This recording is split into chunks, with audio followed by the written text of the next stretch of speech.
Hello and welcome back to the Transfer Flow podcast. And on today's episode, we were going to bring you Arsenal and Liverpool talk. We were going to bring you Inter Milan versus Juventus, but instead, Manchester United sacked Erik ten Hag. So we are going to talk all about that. And maybe later we'll get to El Clasico as well. See how Barcelona's high line won them the game. But that's all on today's episode. Okay. Okay, so we had a lovely... This whole episode is just fuck it. Like we've immediately started out. He and I were both hot like before we got on the air, and we're just carrying that energy. So if you guys are not up for this, we're gonna trigger warn you right now. And yes. Like walk out the door. It's okay. We got this. We had such a cultured episode lined up. We were going to go all over Europe, but United finally decided to sack Erik ten Hag just off the back of a defeat at West Ham. Like no larger strategy involved there. We've talked about this so many times, when they could have done it, why they should wait, who they might get in return. And instead, they've just kind of done it as a bit of a knee-jerk reaction. And Ruud van Nistelrooy is in. How are you feeling about this, Ted?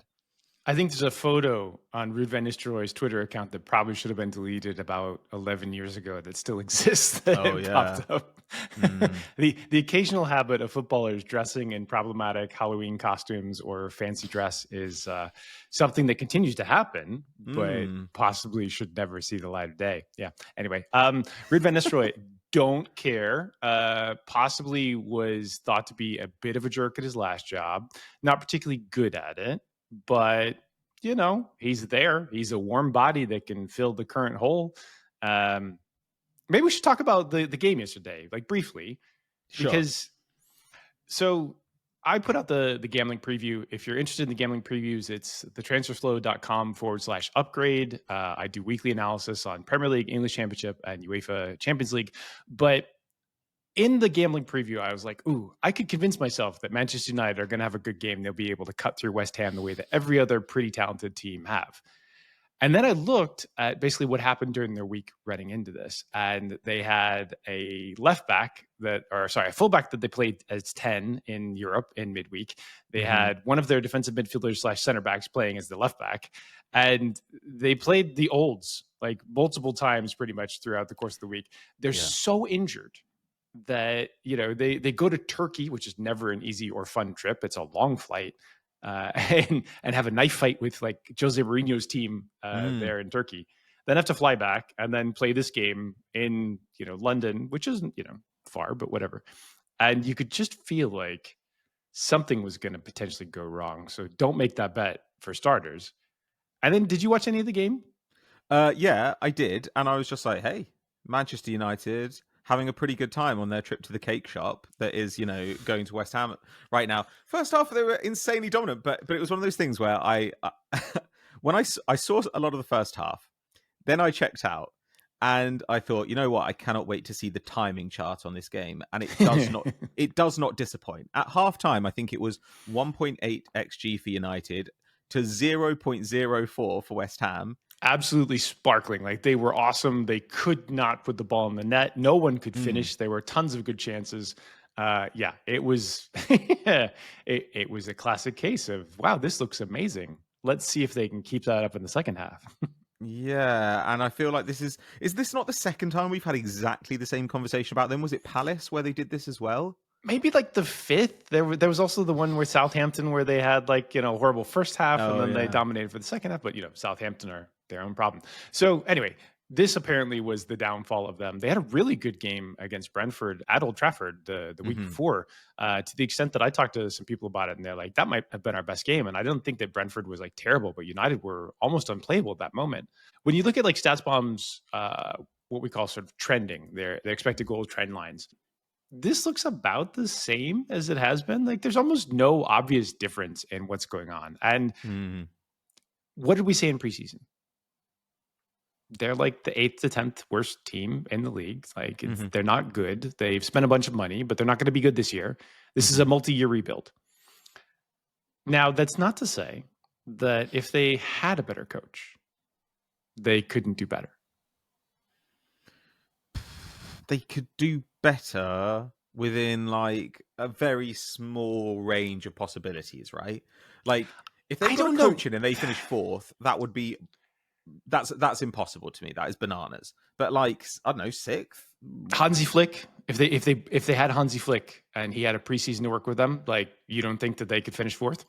I would love to see him play the same way he's playing with Barcelona with this Manchester United team. He'd have to like take like 4 kids out of the Manchester United academy and just like put them on the pitch, and they'd have to be Barcelona kids all of a sudden. But I mean, I think there are some coaches. So the coach space, and for people who don't know us and don't have a lot of history, like Patrick and I have known each other for a long time in very different ways. But one of the things that StatsBomb did was we were one of the first places that did coach recruitment professionally for teams.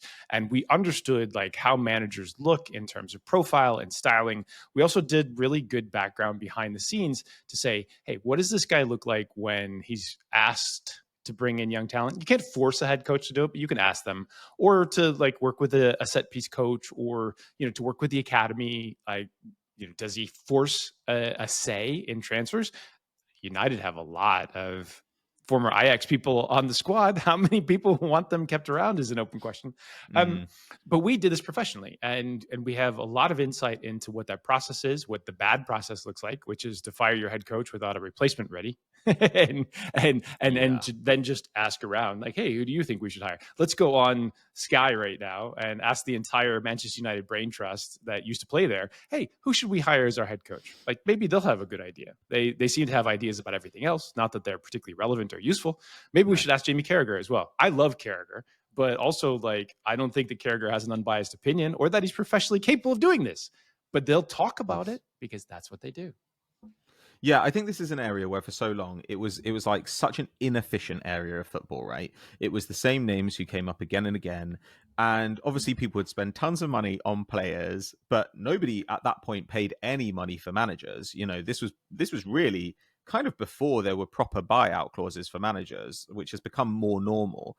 And you thought, well, this is the one signing that your team can make. Well, not the one signing, I suppose, director of football, but it's one of the few signings that you can make as a club, which can immediately improve pretty much every area of your team if you get this hire right. If you get it right. But head coach ability exists on a U curve, which sounds like a weird thing. So at one side of it, you get Pep and Hansi Flick, and they're awesome, and they have a huge impact on your team, and they may have requirements in terms of player quality, but, you know, if you listen to them and you're able to find good players that fit their style, like, they will have a massive impact. Then there's sort of what's called the trough of meh. And the trough of meh is effectively most coaches are pretty average, and teams will regress to the sum parts of their squad ability, whatever that might be. And squad ability is usually correlated to their budget. So, you know, the best teams in the world should be higher up the table than, well, Manchester United, because they have the biggest budget, but nevertheless. And then there's the other side of it. And the other side of it is, you found somebody that's terrible and they're going to make your team worse, and it's going to be pretty obvious. And oftentimes managers will stick around too long. Coaches or directors of football, you know, they're kind of married to that choice, and they're worried about the reflection and the backlash on themselves. But the reality is, like, firing fast when it comes to head coaches is a big deal. If you want the best head coaches, you usually can't do that because you have to have long-term contracts with them. So you've got to be really careful about how you build those contracts from that perspective. But as a general rule, you know, there's this big bunch in the middle that aren't particularly good, don't have a huge positive or negative impact. Coaches seem like they're fired on a whim sometimes, or based on fan reaction. The owner's tired of reading and getting like messages on his phone or her phone about how miserable the fans are because of this head coach. And then they make the change. But at Manchester United's level, like, those coaches, when you fire them, are like 10, 15, 25 billion plus to get out of that contract. They have to get rid of the whole well, not the whole staff, but usually like half of the staff that's associated with as well. So it's not a cheap thing either. The best coaches have a huge impact on your players. They have a huge impact on player development. It's just that there are too few best coaches. Like, there are very, very few excellent coaches out there. And it's one area that, much like you talked about in the recruitment space of coaches, it's another area that, like, most teams don't know how to train coaches well. And if you don't know how to train coaches well, you probably don't know how to hire them well either, because you don't really know what they're looking at. You're just looking at outputs. Like, is this team doing well? Well, that's really complicated to evaluate. So, yeah, it's hard. Well, and the financial aspect of it, like there was a long time for Manchester United where they were doing a load of dumb shit, but at that point they were kind of printing money like the central bank of Zimbabwe, like it didn't really matter. Like, but now they can't do that. Like, it does seem like they have at least some financial constraints. So this 15 mil, I think it's 15 mil supposedly they're going to have to fork out to get Ten Hag not to manage them, which I'm sure he'll be delighted to take at this stage, could genuinely stop them being able to recruit a left back or one of the many, many positions of need that they have going over the next year. How weird is it that United had this massive buy of 25% of the club? This guy's a huge billionaire. They've basically given over football operations to his group, and yet they didn't have this enormous transfer kitty to spend in the summertime. Like that's a funny thing, right? That's a weird situation. Now, the complicating factor is, Dan Ashworth wasn't officially allowed to take over until much later. Presumably, he was like locked up in like DM jail. Like, don't even send a message, Dan, because like Newcastle might sue us more than they currently are. So he was out. Now he's back in the frame. So you've got that. So Ashworth wasn't there, and then you don't really want Ten Hag at that point if you're kind of shaky on him to be the one that's having any real influence over it. But it does seem like the transfer targets were influenced by him. So it's kind of it's a very disorganized, confused space. And Kim, who is the other main writer on the newsletter, thinks that Ineos are less good than their reputation in cycling, and she's less convinced that they're going to be great in the football space. I have some confidence that Dan Ashworth is at least a safe pair of hands that's been around the block. He's managed to build some pretty good things at different places, multiple different places. So, like, being fair to him, it will take time to get straightened out. But I think the more interesting question is, who should they go for? And we decided to run this up much faster than we were initially anticipated, partly because we've got experience in this. We can evaluate a lot of these head coaches and the names that are going to come out in the coming days.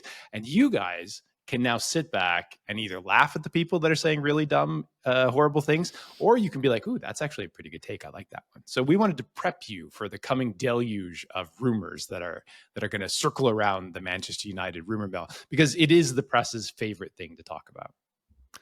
Yeah, it is. They absolutely love it when there's Man United chat to be had. But this is an interesting one because obviously two of the major names who've been linked to Manchester United as coaches in the past have now gone to national teams in Pochettino and Thomas Tuchel. Tuchel in particular, I think, is a pretty big loss as a United managerial candidate. I think he would have been an interesting option. He would have been an excellent option for like a medium term, right? Yeah. Like let's get things straightened out. Let's, keep his hands mostly off recruitment. Let's get everything stabilized. He's a good name. He probably wasn't crazy expensive because he chose the England job, which, pays well, but not like Manchester United well. So yeah, I think that was a loss for them. Pochettino had been recruited and sort of wooed years earlier, never quite got across the line. Now he's the US. So both those guys are national team managers. I don't think they'll stay that way for the long term because I don't think they're ready to retire into sort of national team golfing, fishing, and then coaching for a quarter of the year or less. But the other names, so we have to start with Van Nistelrooy, which I kind of discounted early. You're allowed to say other things if you want to. I have no desire to say other things. Like, I mean, if the reputation is that he's kind of a dick, then I want to see evidence of extraordinary managerial talent to counteract that problem. And we haven't really seen that. I think he came second in that season with PSV. He won the cup. Great. I don't really care that much. I think that there are better candidates out there. I don't think that United should be just kind of going with a guy who we've already got, who's in the dressing room. That doesn't seem like a good move to me. I think it's unusual for one of the Dutch giants to give the boot to a Dutch head coach that, has real polish and shine for only a second place finish too, right? There had to be stuff behind the scenes anyway, it doesn't matter. I think he technically resigned. Okay. But I guess we don't know how much it was we're going to allow you to keep your reputation resignation. Also true. Yeah. Southgate is one that was rumored briefly. I think that would be insane. I think that we have never seen anything about Gareth Southgate that suggests that he's other than a lovely person, which I'm not discounting at all, a stable pair of hands and a good relationship guy. And in fact, Gareth Southgate probably has a lot of things that these ex-players that are assholes don't have, which he has: soft skills. Like he's able to manage guys in the dressing room. He's able to work through the egos. He's able to do this. He's able to do that. What he's not is tactically innovative or even possibly tactically competent. And thus putting him in the middle of the Premier League, which is the most competitive coaching league in the world right now, and there's talent all over the place, seems like a particularly bad choice. So that's the first take that we have that you guys can take in with you and test that against what you're going to see in the mainstream media. There are also people who are really wedded, I think, to a kind of philosophy. So, for example, Ruben Amorim has been linked now. Well, the noise around him in the summer was that the reason that a couple of clubs didn't move ahead with their interest in him, including Liverpool, including West Ham. I think Spurs have interviewed him in the past, right? Like he supposedly is very, very hot on his specific system. He's like, this is how I play. This is how I'm gonna play, and that obviously means a financial question of like, how do we build a squad in order to make sense of this guy's tactical setup? To me, if I'm United, looking at the squad I have, especially like the idea of moving to a guy who's really wedded to a back three, I think I'm not sure about that. That feels like a bit of a non-starter unless we get really, really down our list of managerial candidates. I kind of don't want a piece of that. I can see that. I think so the budgetary question is probably more in play than we had previously discussed, simply because looking at their summer behavior and then knowing that like the next person potentially has a buyout as well. Like that's the other hard bit about this. Like, are United going to pay like a 10, 20 million buyout for the coach that they want? I don't know. Right. So Amorim possibly doesn't fit due to money reasons. Xabi Alonso is not going to go to United. No. Let's just be honest about that. Like the two places that he's been most linked, well, he's not going to go to Liverpool because that's, I think Arne Slot is settling in nicely and they tend to be pretty stable when they find somebody that's pretty good. He's most likely to go and sort of be Carlo's replacement. Successor is the more correct word, not replacement, but successor. It's probably time for that. Like, a new energy, a new vibe, whatever. But Carlo is possibly the best knockout tournament manager of all time, right? So, there's a lot to be done there. Luis Enrique over at Paris Saint-Germain. I think he just got extended, right? Like I think they just locked in on him there. So like that's basically off the board. Again, somebody that's very particular about what he wants, the way that he works, like can be tough in the press as well. Like, I don't know if United wants some more polish on that. Here's the fun one that people were talking about before the weekend, and partly because his wife posted a picture on her Instagram of one of their children in a Manchester United shirt while they were were playing with Panini pictures. Yeah. So Xavi is the one that had sort of kicked up the rumor mills over the last couple of weeks. Go on. You have an opinion. Tell me. I'm kind of yet to see it from Xavi. Like, okay, yes, he did win a title in La Liga. I give him credit for this. He talked a lot about playing a particular way when he was at Barcelona, and his Barcelona team, in fact, did not play that way. And Hansi Flick's Barcelona team play that way. They absolutely do. And I kind of thought, if Xavi knows that he's not being fully honest or accurate here, then I'm okay with it. But to me, that's a really big question. Because this is the U curve, right? Okay. This is the U curve. So Hansi Flick's way out here on the U curve with exactly the same set of options. Maybe those kids aged a year extra, right? And Xavi is probably a little further down on the curve. Who knows if he's like where he's at in the middle of the curve. Barcelona weren't actively bad, but had some pretty good talent. I often wonder if it's a great thing for coaches to sort of like big themselves up around the style that they want to play and the concept and the dreaminess, so that people like the tactics community will talk about them in dulcet tones and everybody can mistake them for what they want them to be as opposed to what they actually are. Yeah. Right. But our job is to tell you what they actually are. And Xavi was like remarkably practical, which I found to be quite surprising. Like, and I think Barcelona fans initially were in love with him, but then the practicality of the football was a little bit drab and not nearly as exciting as they hoped. Unlike what you and Ravi are going to talk about at the bottom half of the show, which was not drab or unexciting at all. No, and I just think when I look at this Man United squad, I want somebody who can build a style of play, who can develop these young players. I kind of also want someone who's got a track record of solving problems. Like the thing I like about a Luis Enrique is that Luis Enrique is an intelligent coach who's shown in the past that he can be given some things that maybe don't fit together in an obvious manner and find a way to get a tune out of them. That to me is a really important quality in a Manchester United manager during a rebuild.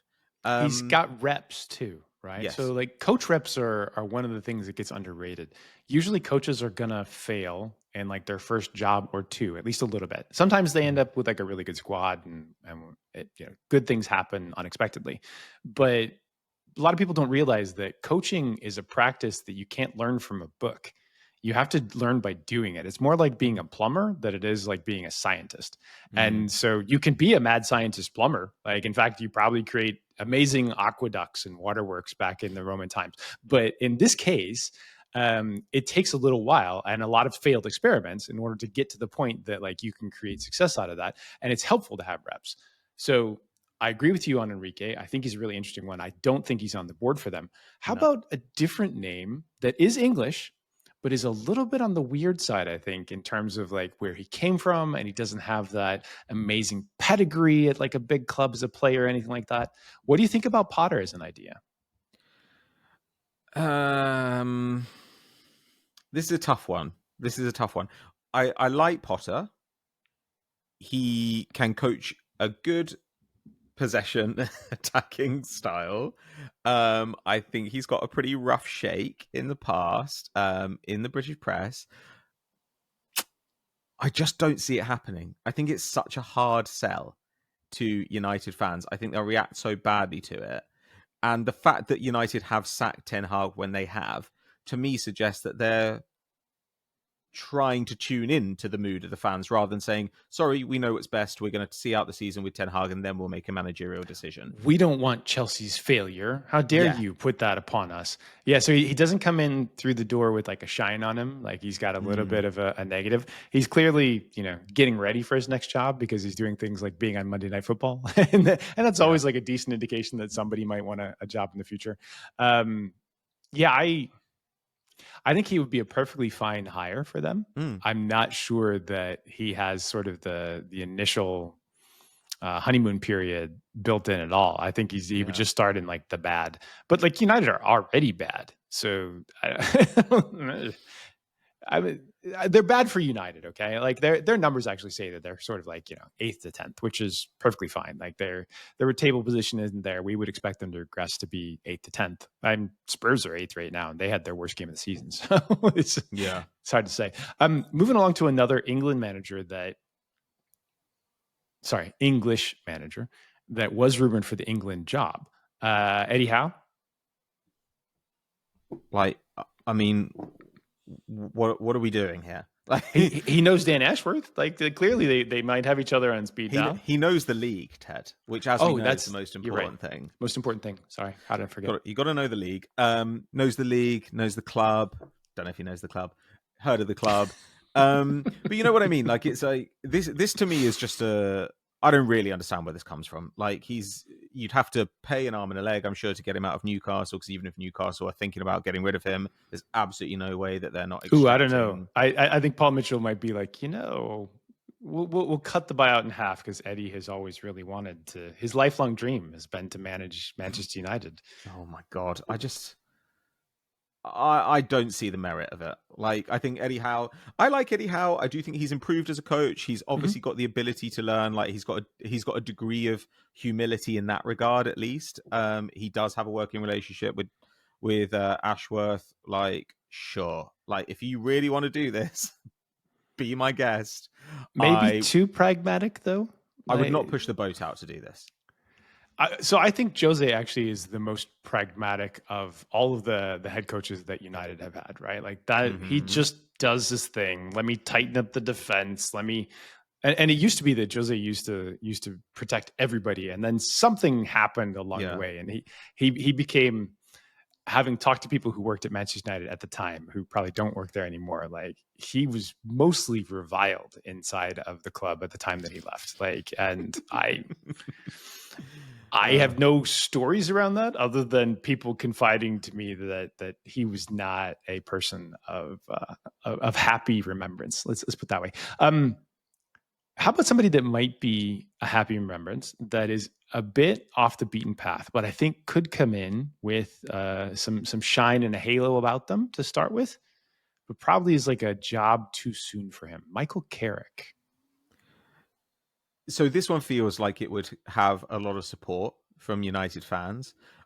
You've obviously brought up in the past some of your question marks about him, things that you want to see him improve before he earns this kind of move. I think he's one that you can put a pin in.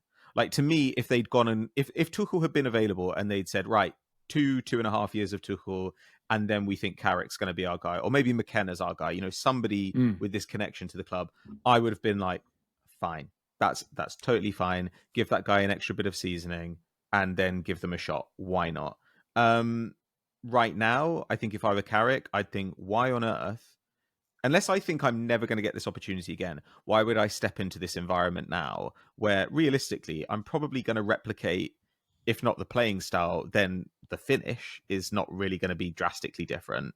And I'm just not convinced that right now, he hasn't shown a capacity to resolve one of United's bigger problems. I don't know. I guess you get the defense working fine.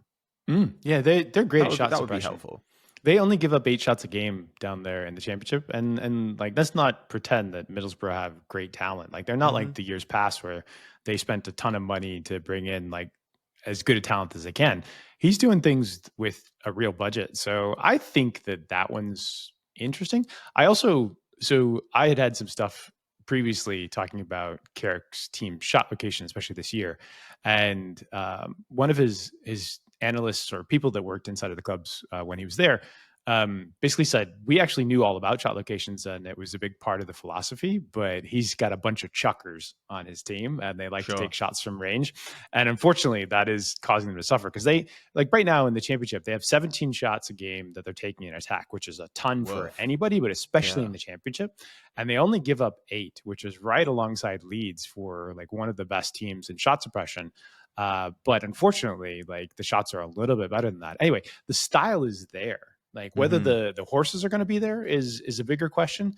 But it's the type of job where if it's not going to cost them a fortune and Manchester United are on a budget, I could see that one happening. Like for lots of good potential reasons, and bringing back somebody that was very well regarded at the club isn't too far away either. Might be a discount. So I don't think it'll happen, but I also I wouldn't complain too much about it. I think that it's probably pretty close. You're right. Maybe his advisors and people around him are like, now's not the right time. Get another decent sized job. Like when something comes open in the Premier League that you want to jump to that we think has some pretty good talent, go do that one for a couple of years and then do Manchester United. Maybe that's his trajectory and maybe he'll get advice that way. But, some people are like Ole was like, yeah, I couldn't stop myself from going when they called. And so it made a lot of sense. Ravi put together a great list, and I don't want to steal away his thunder here. He had 2 that I think were still quite interesting, one of which is totally off the beaten path, and we laughed about it in the Slack because of his first name. So, I immediately know who we're talking about. Down in Monaco, there is a coach named Adi Hütter. And Adi Hütter took Frankfurt to the Champions League. His teams were they were awesome pressing, like comes out of the Salzburg and Red Bull sort of coaching trees. His first name is Adolf, though, and his last name starts with an H. And you could just see the right-wing papers in England start to get very excited about potentially running regular headlines in there. Not that they would do anything like that, of course not. Too busy complaining about immigrants and being in the country. But anyway, Hütter has had awesome, his Monaco team is playing so well right now. They look like a fantastic team. The big problem here, aside from the Adolf part in his first name, is this team is not built for his style at all. They're a million miles away from that right now. And look, I always like I was like Hutter. Got to be careful how I say that. But I look. I mean, I just think calling your child Adolf in 1970 in Austria is a big red flag for me. But that Frankfurt team that he did have really, really good striking talent. That was obviously the team that had Jovic and Seballer up front, which is a pretty hilarious striking duo, and both of them were absolutely crazy. But I've always enjoyed the way that he plays football. It really kind of favors a 4-4-2, like very, very aggressive. He turned young boys into a squad, and his players believed in him so much that, like, in the first 5 games of when he took over, they were vomiting like in the middle of the game because they were doing sick. Like literally, they're doing so many sprints to like keep up with that style of pressing. He's an excellent head coach. I think that he has like a 2-year, 3-year lifespan, as a lot of those high pressing coaches do, because players get tired of it and like things start to fall apart and they press less aggressively. The last name on the list that we had that I will cover, we're going to leave McKenna out because he was a rumor earlier in the summer. And then I've got a couple of quick ones I want to throw at you. Okay, Iraola at Bournemouth is a pretty good name. It'll be expensive. I think Bournemouth know exactly what they have, and I don't think they would be happy to let him go. So, like, do they want to stump up like a 25 million, which is a full player fee for Bournemouth to get that next head coach? It's a big question, but I think he's a good choice. Yeah, he's a really interesting coach. Obviously, like, smart guy, has managed in the league, knows the league. But like plays like a modern, intelligent style and outperforms the talent he has, I would say. So these are things that I like to see in a coach. Pragmatic with weaker talent as well, which I think is a little bit of what they need. Yeah. Okay. I could see Iraola. Okay, so I've got 2 guys who are somewhat related to the last 2 you've suggested to me. Oh boy. So one, mid-table, Premier League, big aura, I would say. Big Manchester United press conference energy, I think. Tommy Frank. I was nudging Kim because I think Kim loves Thomas Frank even more than Matthew Benham does. And so obviously there'll be a fee associated with that. Brentford never let anybody go without like a significant negotiation. I think Frank's outstanding and understands pragmatism, but also can do more with a more talented team. Manchester United are about equally as injured as Brentford are right now. So, that'll be familiar to him. Lots of guys on the training tables there. I think that he's probably got a little more shine about him than Potter does right now. But I also am not as sure that he's good at playing sort of that elite style. So I think it'd be really interesting. And I think it'd be a leap for United to do it. But you could connect the dots and say that it made sense. Like it's not the worst. It's not even a bad idea. It's actually a pretty good idea. But will anybody around there see it as that? Uncertain. I mean, Ashworth certainly knows who he is, so that's not a problem. Yeah. I know what you're saying, like that kind of possession style, which you would really want to see in a mid-table manager, to have seen the evidence that they can coach like a heavy possession, like elite, pin them in, break them down kind of style, is not something we've seen from him that much. But he's clearly... The league's kind of weird this year, though. Like, you could transition just forever. So many teams just feel like it's just like transition football. Midfields are a thing of the past. They just happen to be there to like pass the ball further up the pitch as soon as they can. And I mean, United for at least a couple of years can probably do that. He'd have plenty of time to make that evolutionary step gradually, rather than he goes in and they're expecting, it's not like turning up at Barcelona where they're going to be pissed off if you don't have the ball all the time. I also think we at the risk of sounding like a kind of like football Twitter dickhead, they're always talking about aura and stuff because they're scared of their own feelings. But like, I do think that something we saw with Arteta is that when things are going badly, the ability to speak persuasively and get buy-in from the players and the club is obviously absolutely invaluable. There are so many times where Arteta not should have lost that job, but where he would have been in real danger. But the players every time are coming out. The club came out a million times and said, we believe in him. We absolutely know this is our guy. He clearly was able to get that buy-in. And I do think this is an area in which Ten Hag struggled. where he was never really that convincing and always felt like he was feeling stressed in a press conference. And I do think that Frank can be a bit prickly, but he's got the ability to stand up under that kind of pressure, which I really, really like about him. He understands English humor well enough to be able to like make people laugh in a press conference. And like, that's actually a pretty good thing to help diffuse, Brentford saying that they're practicing winning the coin toss. Like that's pretty good. Right. And he has been in the factory of sort of tactical innovation. Like he's done that for a few years. He did coach Brøndby, who's a stronger team up in Denmark for a bit. So like he has had some experiences with like a league differential in talent, but it's still a bit of a risk. It's an unknown. All right. Who's your other one? Who's your last one that we're going to, well, okay. I've still kind of got two. Okay, one is just a throwaway. We talked about Hutter. You know who hasn't got a job right now?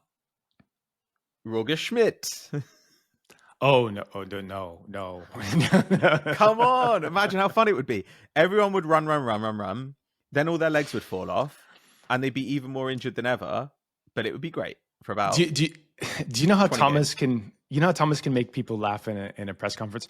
Roger barely makes people laugh around him when they've been around him for a decade. And I say this as somebody who has respected him forever. I mean, he's an engineer. I think that his tactical style has been great. He's got an exactly 2-year shelf life. Like players will play for him for 2 years. And that third year, I literally built a visualization in the StatsBomb platform to look at when Schmidt's teams quit. Because basically it's related on PPDA and defensive distance. And the point at which those two things like significantly start to separate and the PPDA gets lower while they're still high is the point at which everybody's passing through them and they run really fast and they give up lots of goals right on top of the box. So the squad is a bazillion miles away from what Roger needs or Adi Hutter. And like I feel like press wise, that would be a disaster. He's really talented. If you put him in a different squad, like they might be able to really make hay and go. But I also think he needs a full preseason. I think that's the right way to go about it. The other thing worth pointing out about him as well is that 2-year shelf life has happened in leagues which are not 38-game leagues. He's obviously coached in Germany, he's coached in the Netherlands, he's coached in Portugal. These are 34-game leagues. Oh, and in China. Shouldn't forget that. When you add in those extra games as well, then you expect that shelf life, I guess, to drop even more. Plus, of course, like the managerial talent of the league, the sheer physical demands of the Prem. I think that a lot of people would die under Roger Schmidt, but I would like to see it. The last name I just think we have to talk about is Julian Nagelsmann. Okay. He's got a job. But he's good. He's smart. He can play different ways. He's got a history of developing players. Super pragmatic, speaks English well. Speaks English, yeah. What are we thinking? I think he'd be crazy to take the job. I think that he's one of the guys out there that has mostly unsullied resume. He can probably choose a job of his choosing at the point that he's ready to go back into the maelstrom of club life. And while Manchester United are a big job, like this is one that, your team's going to be good for you 2 years from now, 2 full seasons from now. Why would you take it now? Because it's the only time it's going to come up. Well, he could get any number of other jobs that could happen in the meantime. Like he could end up at Liverpool, where they've been clearly very competent at putting together excellent teams. Like that would be good for him. He could get one of the Giants. It's not unheard of that Barcelona having a good time with Flick. If Flick, decides that 2-3 years from now he wants to get out and the sort of World Cup Euro cycle is at the right time, he could jump to one of those. Italy, he's probably a perfectly acceptable manager for as well. I'm not saying that is a bad thing. And then obviously you never know when the English Giants that are not Arsenal or Liverpool are going to sort of hit the eject cord. So I just realized we hadn't talked about Alonso going to Manchester City, and that's also another potential destination for him too. Yeah, I don't know. I think that United have a really tough replacement, which is one reason why they sat on this. People are like, oh, they made horrible mistakes this past year.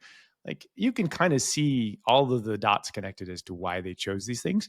Mm-hmm. It wasn't the best path for them, and there were certainly weird extenuating circumstances, but now they've got a super tough choice, and maybe it's just about begging and seeing what the least costly option for them is, because there's some guys that are about the same.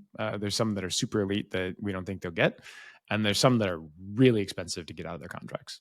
Mm-hmm. Do you have a top choice of the guys we're talking about, or is that a situation where, you know, we're going to charge a fee for people to ask? Yeah, I would love to charge them a fee, and I tell them mostly the same things that I said on the podcast. So that's why the podcast is so good. Look, I would like them to pick the most insane choice. Like, that's always what I want from Manchester United. You want Hooter and throwing up on the pitch, absolutely. Yeah, that would be incredible. But you know what? I think Thomas Frank would be my kind of, if there's not a guy who's perfect for us, this is a really good option. That is kind of what I think of as the base level for this managerial hire if I'm Manchester United. But at least we moved on from Ten Hag. I'm just glad it's over. It was miserable. I hated it. I thought he seemed miserable. I'm kind of glad that he got out of this job at the end. It seemed to be driving him mad. It's true, and a lot of times that's the way of it. Like, managing a team is not healthy, like not at all. Working for a team is not healthy most of the time either, from a mental health perspective. Fans are nuts. The grind during the season is horrific. Like, how many days you work, and then it's always eating on you. Like, could I do a little bit better? All the people problems. You know, everybody's got their own desires, and so like shaping them into a team that will sacrifice for each other is nigh on impossible. But yeah, well, good luck to him. It was a pretty terrible time for him and for Manchester United fans, and maybe things will be slightly less terrible going forward. Yeah, we'll find out, and obviously we'll bring you all updates right here on the Transfer Flow podcast. So we're moving on to El Clasico, and we've made it a couple of changes in order to cover it. I've put on my light so you can now see me, and we're joined by, I'm going to introduce you this way every time, Ravi, our La Liga expert, Ravi Ramaneni. It's good to see you. Thanks a lot, Patrick. Great to be on again. Well, and to talk about a genuinely super fun game. You know, like you and I, we were being kind of tentative about it. We thought maybe it would be a bit grindy, but Barcelona coming off that 4-1 midweek win over Bayern Munich with a 4-0 away win in El Clasico. It's an amazing pair of results. When you look at it in a bit more detail, I think it was a bit closer than that. The Bayern game was closer than it appeared. I think it ended up being like 1.4-1 on expected goals, something like that. Crazy finishing in that game. El Clasico, somewhat similar. It feels strange to call it a balanced game because it was kind of so chaotic, but you look at the score at the end, blowout Barca win. When you watch the game, especially the first half, it's a lot closer than that, right? Yeah.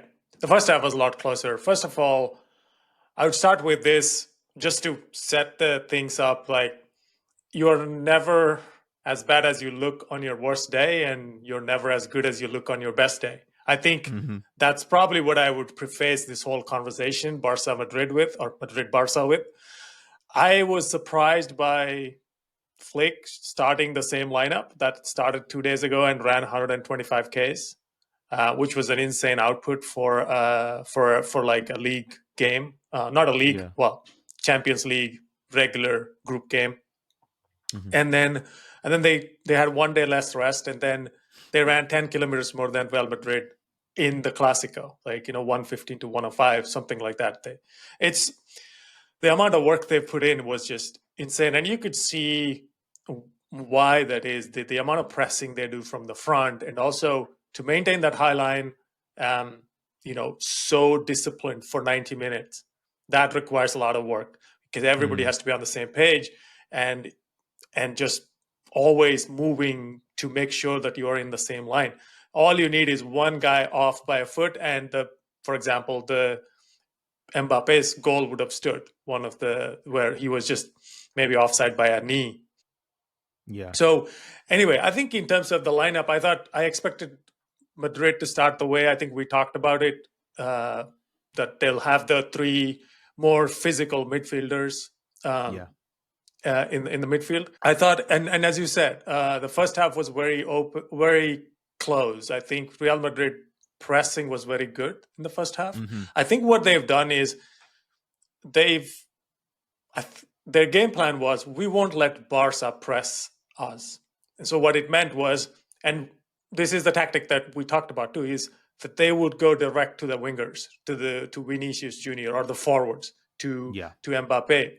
At any given opportunity, Lunin tried a few times, but the center backs, every time they get the ball, boom, they try to go direct, bypass the midfield, so they wouldn't get under, Barcelona pressing them, and they would have to kind of play through, and Barca win the ball back. And it happened a few times in the first half, but for the most part, they avoided it, and that meant that Barcelona wasn't settled in the game. I also thought Fermin Lopez was probably not the right choice. I mean, I understand why he did it, because they had this amazing win against Bayern. And so he just rewarded the group. That's how coaches think. And they rewarded him, and they played. But I thought he was not the right profile to play in this game, just because that meant Pedri had to play deeper, and they didn't have a lot of control in the midfield, or like just the pause. So I think the game was a little, hectic in the first half, to say the least. And there was a lot of, it felt like a tennis match sometimes, where you're moving head, turning this way, because the ball was just going zipping one end to the other. And, obviously, and Barca tried to build the way they built, like they were under a lot of pressure. And one thing I noticed was the amount of technical ability that was on display under pressure. Yeah. To get out of those pressure situations and still connect passes. I thought that was both sides to some degree. I thought that was very enjoyable to watch. There was not a lot of sideline drama, or there was not a lot of referee drama for the most of the game. So I thought it was a very cleanly played game, and I liked it. I just I'm tired of the the shenanigans when Jose, or even as recently with Xavi, there's always something going on the sideline. Yeah. So I thought that was very good. I think the sub they made in the second half, Barcelona, to move Pedri ahead and then put De Jong, Frankie in the midfield, I think that basically settled the game for them. And my question at halftime for myself was, can Real Madrid really press another 45 minutes like the way they did? Because the problem with what they were doing was, Barcelona was, like Mbappe was offside 8 times in the game. And so they were being very disciplined, they were nullifying what Madrid was doing. What it meant was the ball was going straight back to Barca, and so they will keep the possession. And that's going to weigh as the game progresses. You can't be doing this all game. You have to keep the ball to at least get some rest. I thought that was a big thing. And once they made the sub and rejigged the midfield, they had I thought that then Barcelona had a lot of control. I think then things started happening for them. I think the first one was the Casado pass that, that's a super line, like a very good line breaking pass into the path of Lewandowski. And I think once at 0-1, I was selfishly hoping it stayed 0-1 for a while, because I thought then Madrid will play a big, will come back and at home. But they scored the second goal pretty quickly, and I thought he was left too wide open for that header, and it was also a cross from a very wide angle. Normally, those crosses don't carry that much threat, but you're talking about Lewandowski having 2 meters of space on either side, so that's a lot. And I think at 0-2 the game was broken. I thought at that point you knew it was going to be just counter. It's going to be Madrid to everything at it. Obviously Barca was getting more and more chances to score. I think the impressive thing about Barcelona was the high line, that they kept doing it and they kept getting the offside. And I thought that made Real Madrid look bad, that they couldn't figure that out. Even after they put on Modric, they needed to start either Modric or Güler. Now, someone that can, under pressure, take the ball and then, break that pressure and then, break that offside line or the high line. But obviously, the way it didn't work out for them. And I think, Lewandowski, I think, hit the post a couple times or once. He could have had a hat trick or 4 goals, I think, and you wouldn't be surprised, I think, that kind of game. And I think those chances, we obviously talked about the weakness in Real Madrid being their fullbacks. And it did really feel like that was a problem. I mean, obviously as well, moving to a more pressing game plan for this match might have an effect there too. So Real Madrid, their passes per defensive action this season have been about 11 and a half on average. And this game they were down at 8.3. So they were pressing almost as hard as Barcelona in this game. And you see in that first goal, Rafinha finds a pocket of space. Militao comes forward to press him. The pass is played through to Lewandowski. And Mendy and Vazquez are on just a completely different line from the centre backs. Play him on side. Vazquez can't recover. Okay, the second goal, not the second goal, the one Lewandowski's missed off the post. Yeah. Again, Vazquez just has absolutely no idea where Rafinha is, just can't keep track of him. And this is the thing. I think it was incredibly brave. It was one of those things where you could look at the first half performance and say, Barcelona are lucky that they haven't given up a couple of goals here. It was like 0.3, 0.4 a piece, XG wise at halftime. And you thought, okay, Real Madrid are going to get one of these right eventually. Mm-hmm. But as you say, they changed up the midfield. They kept the ball a bit more. And it was almost like Flick had made this bet that he knew would have a risk defensively, but which he thought would pay off in an attack. So he held his nerve, really, until it did pay off in attack. And once it did, it completely pulled the game apart. And Real Madrid's defense, it probably won't be a problem against the majority of teams in the league. But in this game, Barcelona really did destroy it. They had 5 shots worth 0.3 XG or more in the second half. Plus, obviously, Yamal scores a screamer. It just felt like Real Madrid didn't really have a response defensively, even when they tried to up the energy in attack and get a response offensively. Yeah, I think they couldn't do what they do to most other teams, where the individual quality will eventually shine out over the 90 minutes. Like, if you ask what is a playing style of Real Madrid, I don't think anybody can really say, okay, can describe it with any level of confidence. It's a lot more about, well, they know the moments to raise the game, and they have some of the best players in the world, and you play them 90 minutes and they're going to get their chances and they'll finish a few. And that's how they've done. And this year, obviously, some of these we've highlighted the issues from the beginning. You could see them show up in this game too, is that there's no elite passing in the midfield, that cerebral presence that can calm things down and find a pass in difficult moments or keep the ball for a little bit longer, especially against the elite teams. Obviously, smaller teams, it's not probably that big of an issue. And they started with the midfield. Clearly, I think that's them saying, we don't want to play midfield in this game. I think we just want to play to get to our front 3 as soon as possible. And so I think that showed up in this game. I think, everyone talked about Kroos, the replacement for Toni Kroos. That's something they don't have in the team. Now, Modric can do some of that, but he's also not. He's 39, so he's not going to do that every game for them. So they missed that for sure. The other thing is that, I've been looking at the Spanish press, and there's a lot of scrutiny on Militao and Rudiger and the defense. Sure, the fullbacks obviously is an issue.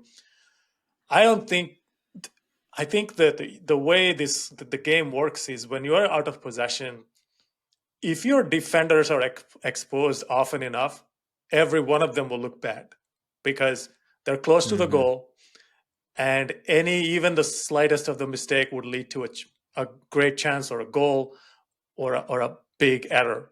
So you can't really single them out for this, because I think if you're put one-on-one, there is no defenders in the world that will look good for sustained amounts of period. That's how I believe it. I think you needed the help from the midfield. You needed the help from the front guys to press in out of possession to make the game more predictable for the people behind them. I think in the second half, as you said, after the first goal, it's just like they threw everything at, try to score a goal. And that meant that they were just left 1v1 or 2v2 in the back. Like an attacker versus a defender, same level, an attacker will always probably take it. in a 1v1 situation. So I think the problem for them is, now we've also talked about their lack of balance in their attack with the type of players and where they want to play on the field. So I think that was also manifested quite a bit in this game. Like we talked about, one of the things we talked about was how Lewandowski playing like a pivot and bringing others into the play, or like just occupying the two center backs, is going to be a problem for Real Madrid, because Guirassy did that even with the Dortmund, right? Against. So same thing happened here, and there is no solution. And Real Madrid don't have that player. Like they couldn't have a player that could do that with. If you had Mbappe coming from one side, Vinicius coming from the other side, and you had a 9 that's going to do that, that would be a different. Now you are isolating fullback versus one of those wingers, and it's a different look, and it's probably more favorable look. They don't even have anybody on the bench. I mean, Endrick, but he's too young, and he was really looked very good at the beginning of the season. I think I spoke about him a lot in the earlier podcast, but something happened. He hasn't been playing minutes, and I don't think he's probably as sharp anymore because he hasn't been playing. So I think those are their problems. Like I think they have manifested.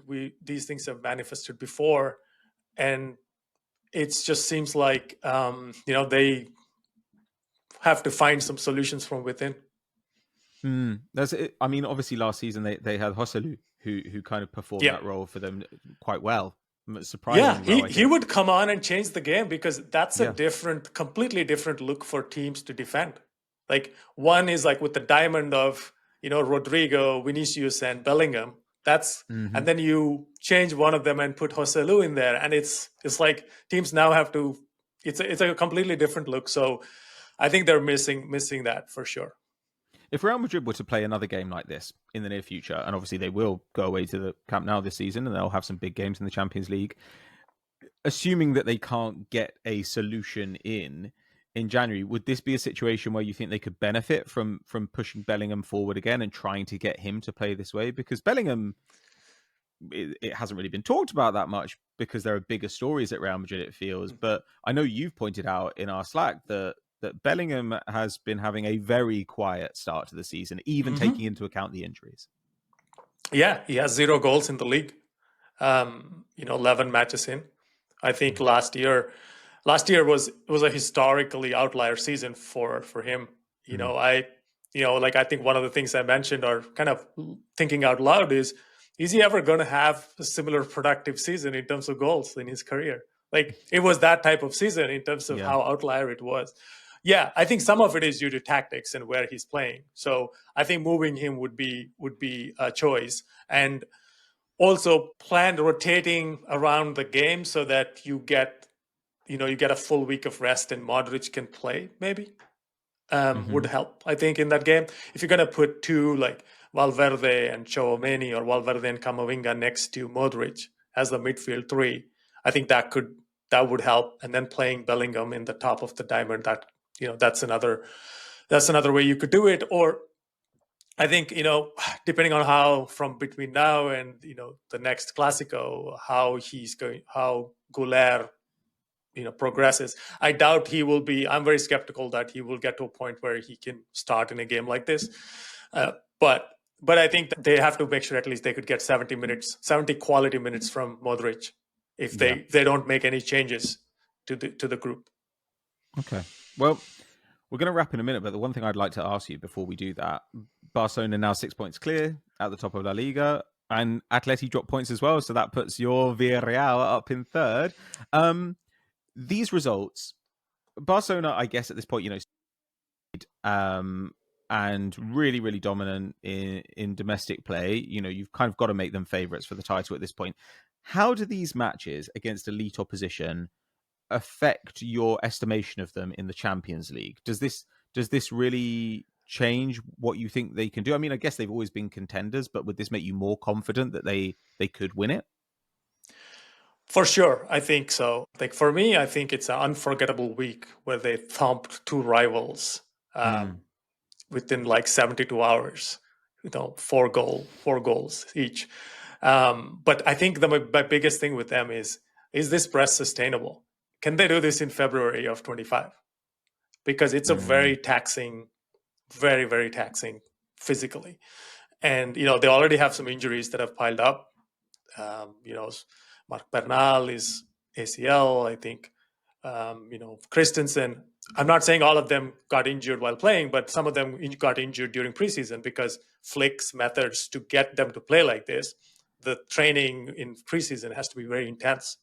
So that conditioning, it's hard to get that conditioning. Now, what is definitely in their favor is how youthful they are. They are the second youngest team in La Liga in terms of the average age based on the weighted average age of the minutes played.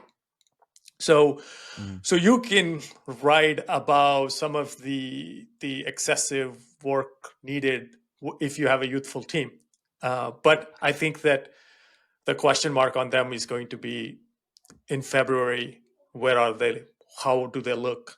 Can they still press like this? Can they still play that high line in February and be effective? And don't forget, the Mbappe goal that got disallowed was literally the kneecap, width of a kneecap or something. If one of those goals went in, not saying that Barcelona couldn't have won the game, but they play this game again, probably they will get one or two of those and they will finish them, I think.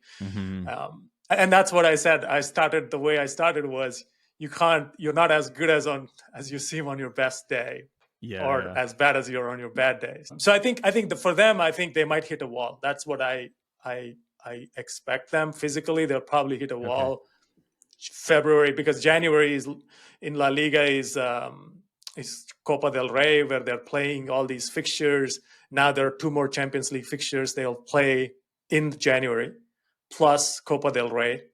And Spain has already played more matches because they play 2 more matches than Premier League, because they are opening up windows in that January for Champions League. So yeah, there's a lot of games, and Dani Olmo very injury prone, Frankie De Jong just coming back from injury. So I think there's still a lot to be seen how they evolve and how they will adjust as kind of the demands increase. And Real Madrid too. Interesting that Mbappe got that disallowed goal in the second half.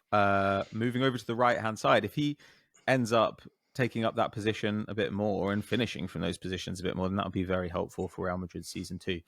Thank you very much, Ravi. It was really good to talk El Clasico with you.